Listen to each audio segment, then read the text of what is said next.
Bari Weiss says she wants to use her new perch at CBS News to redraw the lines of what falls in the 40 yards of acceptable debate in American and political and cultural life. She says the aim is to sideline voices like Hasan Piker, Tucker Carlson, Nick Fuentes, and elevate charismatic figures such as Alan Dershowitz and Dana Loesch to reflect where the vast majority of Americans actually are.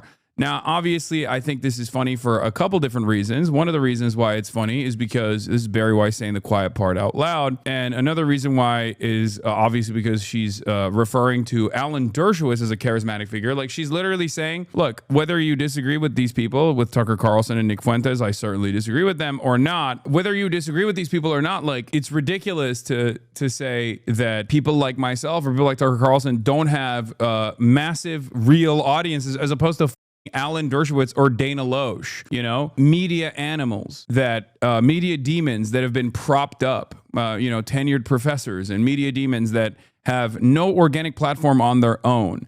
So the idea that like the association of me and Nick Fuentes is ridiculous. The association with me and Nick Fuentes is ridiculous, but it's one that Zionists regularly will present.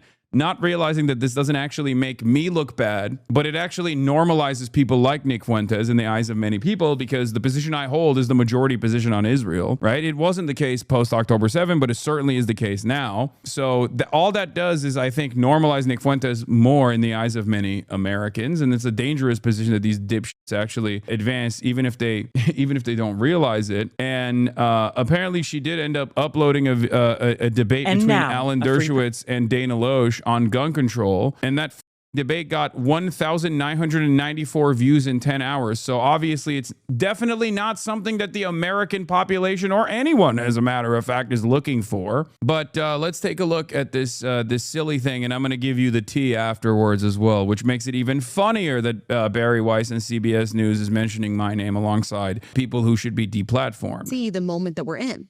And all of us see that the choices that it feels like we have sometimes, which is Hasan Piker and Tucker Carlson or Nick Fuentes and, Andrew Tate, the kind of people that are rising in the podcast charts. I like that she had my name locked and ready to go, the first name that she brought up. And it's really interesting because I leaked some tea after this video was going viral on Twitter.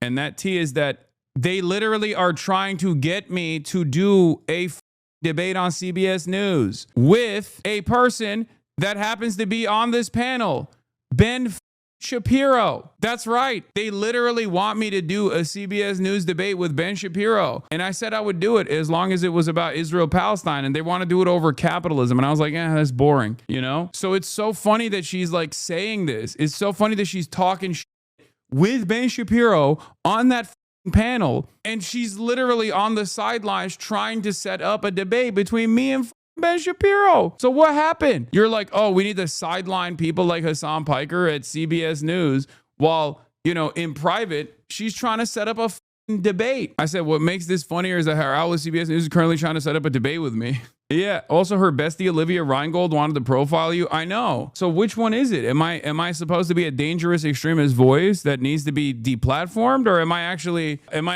a person with a fairly large audience that you want to actually bring over to CBS News, bring eyeballs over to CBS News? Interesting. Those don't actually represent our values, and I don't think that they represent the values and the worldview of the vast majority of Americans. And so this is an opportunity to speak for the 75%, for the people that are on the center left and the center right that still believe in equality of opportunity, that still believe passionately in the American project, that still believe in all of the things that everyone in this room believes in, which is liberty and freedom and individual responsibility and in the most basic level, the right to know what is actually going on in the world. Not the world as propagandists and ideologues imagine it to be, but what's actually going on in the world and in your community, so you can make decisions about where to send your kids to school, about where to live, and about how to vote. That used to just be normal.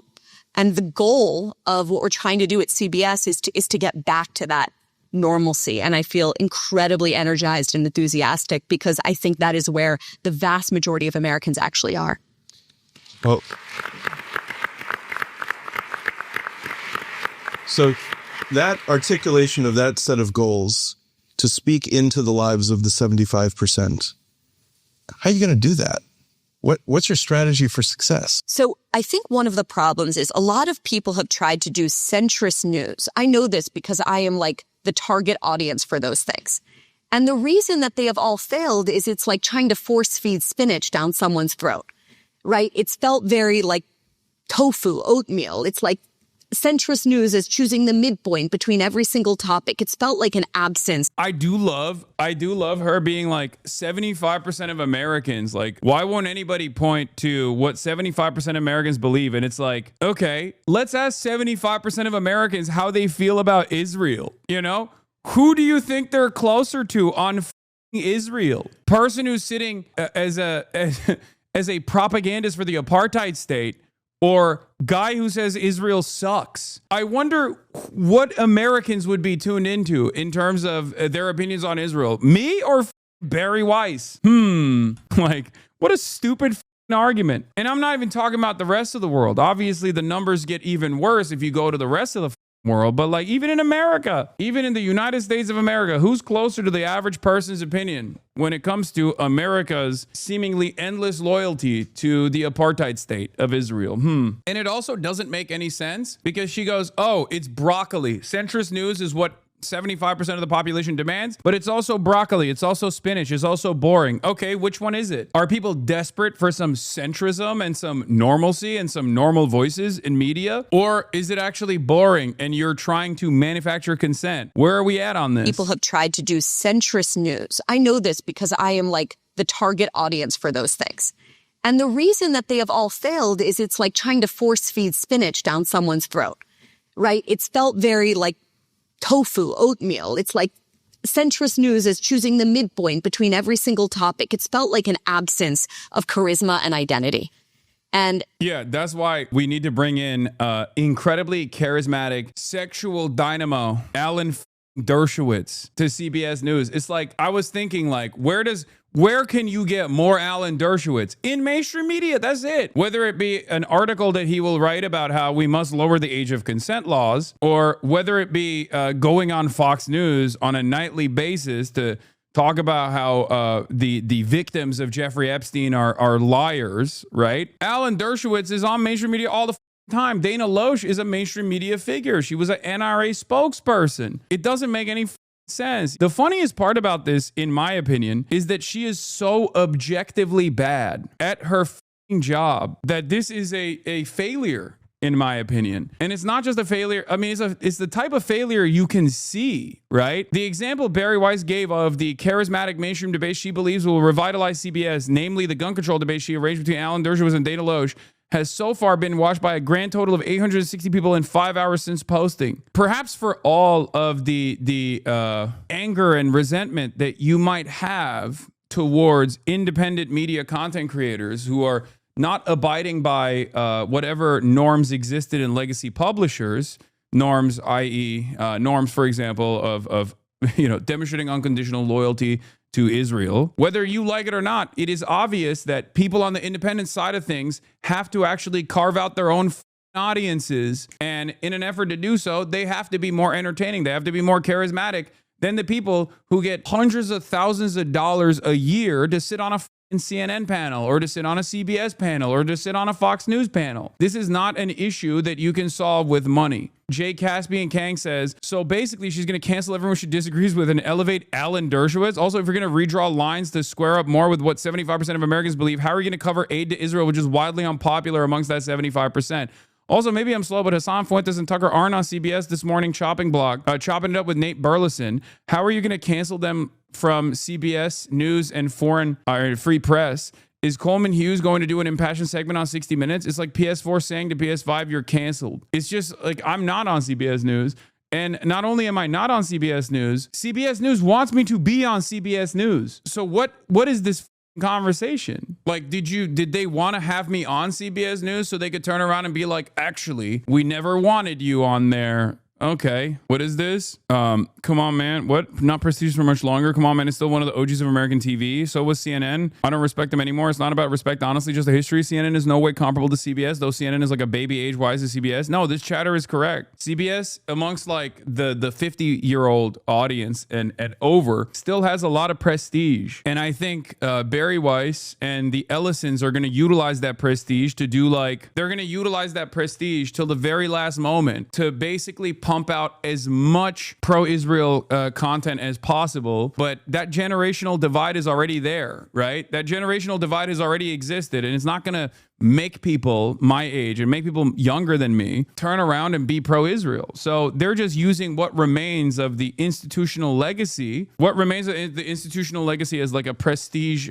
premier news network that has a long history of objective reporting as a last-ditch effort, I think, to continue pumping grandmas full of even more pro-Israel content, which is, again, not exactly a unique position in mainstream news anyway. As you're watching this, consider that she likely made this exact pitch to David Ellison, and he said, yes, precisely, here's $150 million and the top job at CBS News. Yeah, isn't that crazy? Anyway, let's finish this. As nostalgic as people might be for an era in which 30 million Americans every night watch Walter Cronkite and saw him as the voice of truth, and I understand why they're nostalgic for that, we're not going back to that. So how do you build trust in a moment of unbelievably low trust in all of our public institutions, especially the mainstream press? I don't think it's by pretending like we can go back to having a view from nowhere. I think it's about who's in the room, right? I think it's about redrawing the lines of what falls in the 40-yard lines of acceptable debate and acceptable American politics and culture. And I don't mean that in like a censorious gatekeeping way. I mean having people that are... Okay. You don't mean it in a censorious gatekeeping way. It kind of feels like you mean that in a censorious gatekeeping way. Except the irony is these guys are no longer the gatekeepers. That is the irony. CBS News no longer has the same level of relevance. And I say this as someone who gets a ton of mainstream press coverage, okay? And in my own personal experience, going on the Theo Von podcast is infinitely better for boosting my profile than any number of different prestigious mainstream legacy newspapers writing profiles on me. Straight up, the Joe Rogan experience is more of a real gatekeeper now than any number of different news articles. It's just the truth. And I say this as someone who obviously cares about mainstream press, who cares about good journalism, who defends good journalism all the time. The reality of the matter is, as far as PR pushes go, podcasts in general are infinitely more relevant in boosting people's profile in a real way than the previous gatekeepers are. Nobody gives a shit about going on CBS News. I'm serious. If you go on CBS, though, you'll pick up the GILF demographic. I know. And honestly, the wine moms are the revolutionary vanguard of America. Like, I don't, like, make no mistake. I do believe that, which is why I think there is value in doing those sorts of articles. There's value in doing those sorts of articles. There's value in doing mainstream media press. But overall, if we're looking at, like, the real gatekeepers, like, it is no longer the Bari Weiss of the world. It is no longer the CBS News of the world, okay? It's social media. And social media is such a vast space and so directly associated with these fundamental libertarian principles where all of these billionaires that want to change people's minds by controlling the algorithms still have a higher degree of priority on profit, that they will actually still let you say whatever the fuck you have to say as long as you are generating revenue for them, as long as you have eyeball retention on those social media platforms. And it's too big of a behemoth to control, at least as it stands currently. Now, with AI, that might change, right? If they start processing their own content, and if they just keep pumping their own content, they can actually change and people's consciousness, right? And they can actively make people feel some type of way. Not only is the idea that Dershowitz and Loesch represent normal people hilariously wrong, the idea that Hassan, Tucker, and Fuentes don't represent normal people is hilariously wrong. Those guys are probably because millions of Americans like them and like what they have to say. Hassan is not the same as the other two. 100% agree on ideology and substance, but my point is that they're all organically popular figures. I'll hate Fuentes and Tucker until the day I die, but I can't deny that a lot of people really like them. Yeah. is true. As much as I wish that wasn't the case, a ton of people watch Tucker Carlson, even more people that watch Tucker Carlson than watch me, and a ton of people watch Nick Fuentes as well. That are clearly, identifiably on the center left and on the center right in conversation with each other. And we've been doing so much of this at the Free Press. I was in, where was I? Chicago. Last week, I think, I've lost all track of time, where Dana Lash, former spokeswoman from the NRA, was debating Alan Dershowitz on guns. Now, these are people that have wildly different opinions on the Second Amendment, and yet showing that they can have good faith, very passionate, very charismatic disagreement and still like each other at the end of the day. We think it's important. And so it's for me. I'm going to be honest with you, at least in the age of stupids, if you really want to tap into the collective consciousness and where they're at, you need to have like OnlyFans models going up against like misogyny podcasters, like misogyny merchants, you know? That's like, I think that has a ton more relevance in the minds of the average person, the 75% that we're talking about, than Dana Loesch and Alan Dershowitz, or even someone like myself versus Ben Shapiro. That's it. That's where the average person is. I'm gonna be honest. The average person's mentality is like they want to see the whatever podcast guys get destroyed by like a feminist commentary person. That's what they want to see. And on the other side, they want to see like some of the most insecure men screeching at a bunch of women. That's what they want to see. The average normie is not invested in a meaningful debate between two parties that are knowledgeable on the issue. I'm not even saying that Dana Loesch and Alan Dershowitz are knowledgeable on the issue of gun control or even remotely entertaining or interesting. I'm simply saying that even if you were to get like two figures that are knowledgeable and can be somewhat entertaining to debate an issue that they have, you know, most people are not invested in that at all.